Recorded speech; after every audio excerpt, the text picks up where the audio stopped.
হযরতে রুকানা রাদিয়াল্লাহু তাআলা এক সময় সে ছিল পাহলওয়ান। রুকানা নবীর যুগে সবচেয়ে বড় পাহলওয়ান ছিল রুকানা। কথিত আছে রুকানার শরীরে নাকি 1000 মানুষের শক্তি ছিল। রুকানা আল্লাহর নবী সাল্লাল্লাহু আলাইহি ওয়াসাল্লাম যখন কালিমার দাওয়াত নিয়ে বের হলেন, কালিমার দাওয়াত নিয়ে বের হওয়ার পরে রুকানা সামনে পড়লো। আল্লাহর নবী রুকানাকে কালিমার দাওয়াত দিলেন। রুকানা ছিল সবচেয়ে বড় পাহলওয়ান। মানুষ বলে রুকানার শরীরে 1000 মানুষের নাকি শক্তি আছে। রুকানা যেই চামড়ার মধ্যে পাড়া দিয়া ধরত, যুবকরা চামড়া টেনে টেনে চামড়া ছিঁড়ে ফেলতো। রুকানার পায়ের নিচের চামড়া সরাইতে পারতো না। বুঝেন এবার রুকানার শরীরে কি পরিমাণ শক্তি। সবচেয়ে বড় পাহলওয়ান। আল্লাহ নবী যখন দাওয়াত দিলেন রুকানাকে, রুকানা কয়, হে মুহাম্মদ, তোমার দাওয়াত কবুল করব, শর্ত আছে। ও কি শর্ত? আমি তো কুস্তিতে লড়ি, আমি তো কুস্তি লড়ি, যদি তুমি আমার সাথে কুস্তিতে জিততে পারো তাহলে আমি তোমার কালিমা গ্রহণ করব। আল্লাহ নবী সাল্লাল্লাহু আলাইহি ওয়াসাল্লাম রুকানাকে বললেন, ঠিক আছে, তোমার সাথে আমার কুস্তি হবে, চলো। আর রুকানা প্রসিদ্ধ পাহলওয়ান, তো সবাই কুস্তি দেখতেছে যে নবীর সাথে কুস্তি। এবার তো পাহলওয়ান এর সাথে নবী পারে কি পারে না এটা দেখার বিষয়। আল্লাহ নবী রুকানার সাথে কুস্তি লাগলেন।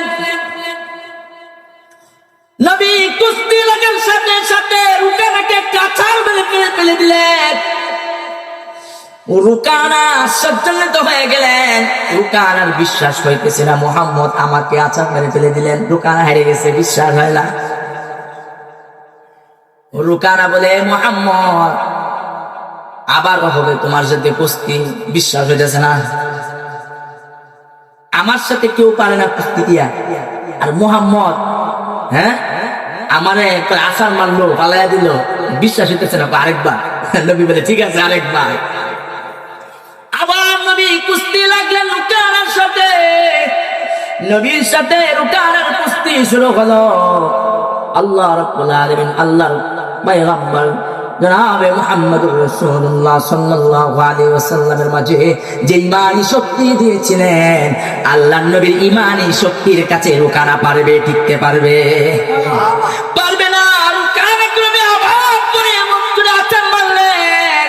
রুকানা পরাজিত হয়ে বলতেছে, মুহাম্মদ আমাকে পড়ায় দেন, শাহাদু আল্লা ইলাহা ইল্লাল্লাহু ওয়া আশহাদু আন্না মুহাম্মাদান আবদুহু ওয়া রাসূলুহু। রুকানা কালিমা পড়ে মুসলমান হয়ে গেল। আল্লাহ রাব্বুল আলামিন তার হাবিবের শরীরের মাঝে এমন শক্তি দিয়েছিলেন, এটা কোনো জাহিরি শক্তি ছিল না, ছিল বাতিনি শক্তি। এমন শক্তি রুহানি শক্তি, যে শক্তি আল্লাহ রাব্বুল আলামিন কোরআনের কারণে তার বান্দার মাঝে দিয়ে থাকে। এজন্য